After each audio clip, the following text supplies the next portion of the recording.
Hello বন্ধুরা, কেমন আছো? নিশ্চয়ই ভালো আছো। দেখো, একটু টিফিন তৈরি করলাম। কী বলো তো, ছেলে বললো মা সাদা তেল দিয়ে রুটি করো, পরোটা আর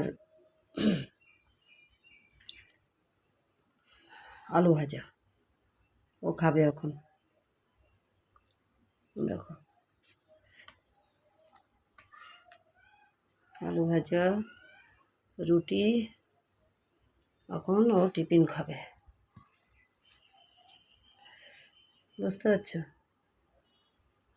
বিকেলবেলার টিফিন। আবার রাতে আবার দুটো দেখি কি খায়, ভাত টাত করলে ভাত করবো, ডিম সিদ্ধ, আলু সিদ্ধ। ছেলে আর আমি তো দুইজন, বুঝেছো? এখন এই আলু ভাজা দিয়ে খাক, ও ভালোবাসে ভাজা টাজা। তোমরা বিকেলে খাওয়া দাওয়া করো তো কিছু? নিশ্চয়ই করো।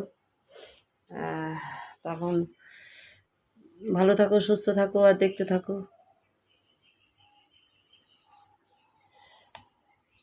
জল, এ দেখো ফ্রিজের জল বের করেছি, খাবে এখন। বাড়িতে আছে, ছুটিতে আছে, ওই জন্য এখন এগুলো এখন খাবে। বিকেলবেলা খিদে পেয়ে গেছে, সকাল সকাল খেয়েছে আজকে 11টার মধ্যে, 12টার মধ্যে। তো ভালো থাকো, সুস্থ থাকো আর দেখতে থাকো।